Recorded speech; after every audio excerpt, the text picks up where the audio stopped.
গোপাল ভাঁড় রাজদরবারের চাকরি অনেক আগেই ছেড়ে দিয়েছেন। এখন তিনি গ্রামের সাধারণ মানুষ। স্ত্রীকে নিয়ে ছোট্ট একটি বাড়িতে থাকেন।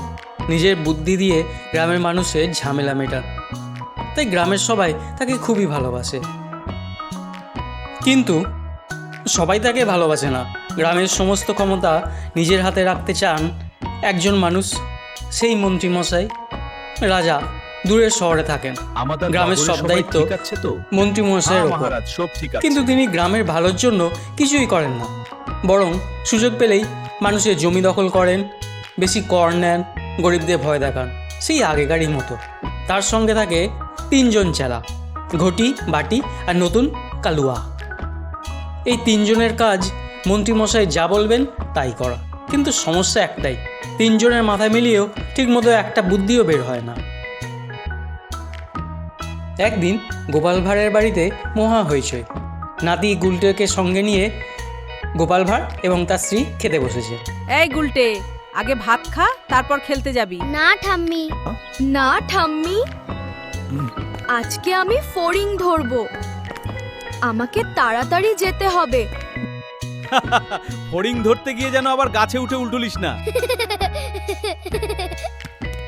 সারাদিন সে কখনো মাঠে, কখনো জঙ্গলে, কখনো নদীর ধারে খেলতে লাগলো। হঠাৎ আকাশ থেকে অদ্ভুত একটা শব্দ। সে মাথা তুলে দেখলো একটা গোল চাকতির মতো আলো ঝলমলে জিনিস আকাশে ভাসছে। ওরে বাবা, এ আবার কি? এরপরেই নীল রঙের একটা আলো সোজা নেমে এলো তার ওপর। গুলটে চিৎকার করলো, দাদু! কিন্তু ততক্ষণে সে আকাশে মিলিয়ে গেছে। সন্ধে হয়ে গেল, গুলটে বাড়ি ফিরল না। গোপাল লণ্ঠন হাতে বেরোলেন। গ্রামের সবাই খুঁজতে লাগলো, কেউ মাঠে, কেউ জঙ্গলে, কেউ নদীর ধারে, কোথাও নেই। খবর পেয়ে মন্ত্রীমশাই এলেন। মুখ গম্ভীর করে বললেন, আমি তো আগেই বলেছিলাম ছেলেটা খুব দুষ্টু। গোপাল চিন্তিত গলায় বললেন, দুষ্টু হলেই কি মানুষকে হারিয়ে যেতে হয় নাকি? মন্ত্রীমশাই একটু অস্বস্তি পেলেন। 3 দিন কেটে গেল। 4র্থ দিনের রাত হঠাৎ পুরো আকাশ নীল আলোয় ভরে গেল। ভূ, তারপরেই ধাম। গ্রামের বটগাছের পাশে কে যেন পড়ল।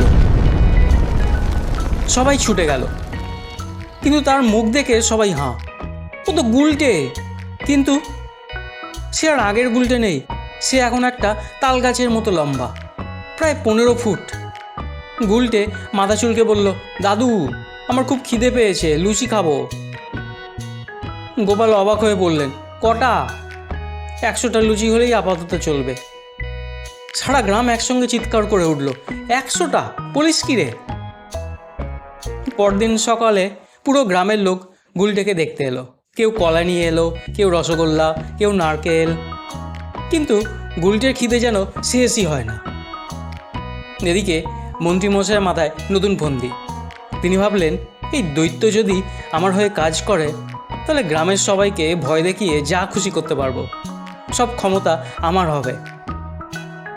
তিনি ঘটি, বাটি আর কালুয়াকে ডেকে বললেন, যেভাবেই হোক গুলটেকে আমার বাড়িতে নিয়ে আয়। 3 জন অনেক ফল মিষ্টি নিয়ে গুলটের কাছে গেল। কালুয়া বলল, মন্ত্রীমশাই তোমাকে রোজ সন্দেশ খাওয়াবেন। ঘটি বলল, আর রোজ 5 হাঁড়ি ক্ষীর। বাটি বলল, আর রোজ 2টো কাঁঠাল। গুলটে বলল, আমি দাদুকে ছেড়ে কোথাও যাব না। 3 জন হতাশ হয়ে ফিরে গেল।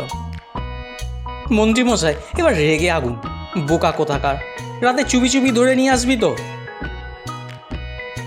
সেই রাতেই 3 জন চুপি চুপি গোপালের বাড়িতে এলো। সবাই ঘুমোচ্ছে, গুলটেও ঘুমোচ্ছে। তারা দড়ি দিয়ে গুলটের পা বাঁধতে গেল। ঠিক তখনই গুলটে ঘুমের মধ্যে পাশ ফিরল। ধূপ! 3 জন একসঙ্গে তার হাতের নিচে চাপা পড়ল। বাঁচাও, ও মা, আমারা হাত টুট গয়া রে! তাদের চিৎকারে গুলটে ঘুম ভেঙে গেল। সে উঠে দাঁড়াতেই 3 জন দড়িসহ আকাশে ছিটকে পড়ল। হইচই শুনে গোপাল ভাঁড় বেরিয়ে এলেন। সব শুনে তিনি হেসে বললেন, মন্ত্রীমশাই বুদ্ধি এইটুকুই। সকালে গ্রামের লোকজন জড়ো হলো। মন্ত্রীমশাইকেও ডাকা হলো। গোপাল বললেন, আপনি কি সত্যিই গুলটেকে চুরি করতে লোক পাঠিয়েছিলেন? মন্ত্রীমশাই বললেন, না না, ওরা তো। ঠিক তখনই কালুয়া বলে ফেলল, আপনিই তো বলেছিলেন রাতে ধরে আনতে। আমরা তো শুধু কাজ করছিলাম। মন্ত্রী মশাই কি আর করবেন, নিজের কপাল নিজেই চাপড়াতে শুরু করলেন। গ্রামের সবাই হেসে উঠল। মন্ত্রী মশাই লজ্জায় মাথা নিচু করে চলে গেলেন। যাওয়ার সময় মনে মনে বললেন, গোপাল, আজকে তুমি জিতেছো, কিন্তু একদিন তোমাকে হারাবোই আর গুলটাকে হাতাবোই।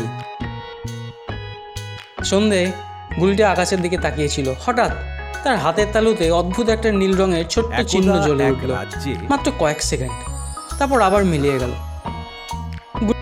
দাদু, এটা কি? গোপাল ভাঁড় চিহ্নটার দিকে তাকিয়ে কিছুক্ষণ চুপ করে রইলেন। মৃদু হেসে বললেন, মনে হচ্ছে তোর গল্পটা এখনো শেষ হয়নি। ঠিক সেই সময় অনেক দূরে মেঘের ওপর সেই অদ্ভুত উড়ন্ত চাকতিটি আবার একবার দেখা দিল, তারপর ধীরে ধীরে অন্ধকারে মিলিয়ে গেল।